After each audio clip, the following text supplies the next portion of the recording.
GeM TV நேயர்களுக்கு அன்பான வணக்கம். அதிகாரம் 2 வான் சிறப்பு 18வது குறட்பாவை பற்றி நாம் இப்பொழுது சிந்திக்க இருக்கின்றோம்.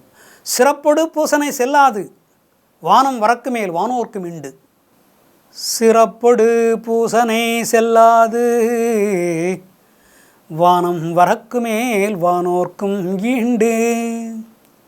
சிறப்பொடு பூசனை செல்லாது வானம் வரக்கு மேல் வானோர்க்கும் ஈண்டு. கோயில்களிலே பூஜை செய்கிறோம், வீட்டிலே பூஜை செய்கிறோம், திருவிழாக்கள் நடத்துகிறோம், ஊரிலே தேர் இழுக்கிறோம், வான வேடிக்கைகள் நடத்துகிறார்கள், கலை நிகழ்ச்சி நடத்துகிறார்கள். திருவிழாக்களிலே மேளதாளங்கள் எல்லாம் வாசிக்கப்படுகின்றன, கலை நிகழ்ச்சிகள் நடைபெறுகின்றன,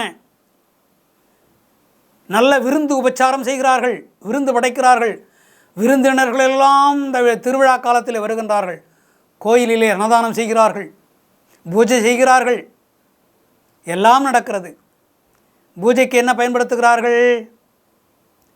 முதலிலே கோயில் இருக்கிற சிலைக்கு தண்ணீர் ஊற்றுகிறார்கள், கழுவுகிறார்கள், சுத்தப்படுத்துகிறார்கள் சிலையை. அதன் பிறகு என்ன செய்கிறார்கள்? தயிர் பால் என்று அபிஷேகம் செய்கிறார்கள், இளநீர் என்று அபிஷேகம் செய்கிறார்கள். இந்த பாலும் நெய்யும் தயிரும் இளநீரும் எங்கிருந்து வந்தது? மழை பெய்ததனாலே, பயிர் நன்றாக விளைந்ததனாலே, அந்த பயிரை நன்றாக மேய்ந்த பசுக்கள் தருகின்ற பாலினாலே கிடைக்கிறது. இளநீர் எப்படி வந்தது? மழை பெய்த காரணத்தினாலே தென்னை மரம் வளர்ந்து அந்த தென்னை மரம் பூமிக்கடியில் இருந்த தண்ணீரை எடுத்து தாளுண்ட நீரை தலையாலே தான் தருதலால் கீழிருக்கிற பூமியில் இருந்த தண்ணீரை கொண்டு போய் இளநீரில் அந்த தென்னை மரமானது இளநீரிலே வைக்கிறது. இளநீரில் தன்னுடைய தேங்காயிலே வைக்கிறது தண்ணீரை இனிப்பாக. அதை கொண்டு வந்து தேங்காயை உடைக்கிறோம் சாமிக்கு. எங்கிருந்து வந்தது? மழை பெய்யவில்லை என்றால் இதெல்லாம் நடக்குமா? ஒரு தென்னை மரம் காய்க்குமா மழை பெய்யவில்லை என்றால்? பூ மாலை சூட்டுகிறார்கள் சாமிக்கு, பெரிய பெரிய மாலை கட்டி வந்து போடுகிறார்கள் சாமிக்கு, பூ மாலை, பந்தல் ஜோடிக்கிறார்கள் பூவாலே. எப்படி வந்தது பூ? மழை பெய்யவில்லை என்றால் பூ பூக்குமா செடி? இப்படி பூ மாலை சாமிக்கு போட முடியுமா? பொங்கல் வைக்கிறார்கள், பொங்கல் வைக்கிறார்கள் சாமிக்கு, பொங்கல் இடுகிறார்கள்.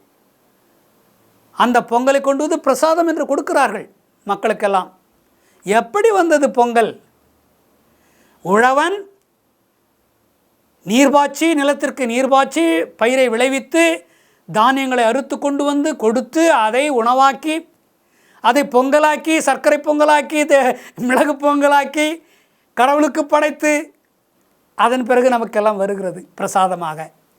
இப்படி எல்லா விதமான பூசைகள் நடைபெறுவதற்கும், நாட்டிலே, கிராமங்களிலே, வீட்டிலே பூஜை செய்வதற்கும் எத்தனையோ விழாக்களை கொண்டாடுகிறோம். எத்தனையோ விழாக்களை எல்லா விழாக்களும் கொண்டாடுவதற்கு தேங்காய், வாழைப்பழம், பூ எல்லாம் தேவைப்படுகிறது. எங்கிருந்து வருது? மழை இல்லை என்றால் இதையெல்லாம் கிடையாது. எந்த திருவிழாவையும் எந்த பூஜையும் செய்ய முடியாது. எப்பொழுது? மழை இல்லை என்றால். மழை பெய்யாமல் போய்விட்டால், 2 ஆண்டுகள் 3 ஆண்டுகள் பெய்யாமல் போய்விட்டால் எந்த பூஜையும் செய்வதற்கு வக்கில்லை, முடியாது. எந்த பூஜையும் செய்ய முடியாது. வாயினால் தான் ஏதாவது சொல்ல வேண்டும், மந்திரங்களை. பூஜை செய்ய முடியாது, தேங்காய் உடைக்க முடியாது, வாழைப்பழம் வைக்க முடியாது, பூமாலை போட முடியாது. இப்படி திருவிழாக்களிலே இதையும் பயன்படுத்துகிறார்கள், கோயில்களிலிருந்து இப்படிப்பட்ட பூஜை நடத்துகிறார்கள். எல்லாவற்றுக்கும் காரணம் மழைதான். இந்த மழையே பெய்யவில்லை என்றால் இத்தனை பொருள்களும் கோயிலில் கிடைக்காது. திருவிழாவிற்கு வேண்டிய இத்தனை பொருள்களும் கிடைக்காமல் போய்விடும். மழைதான் காரணம்.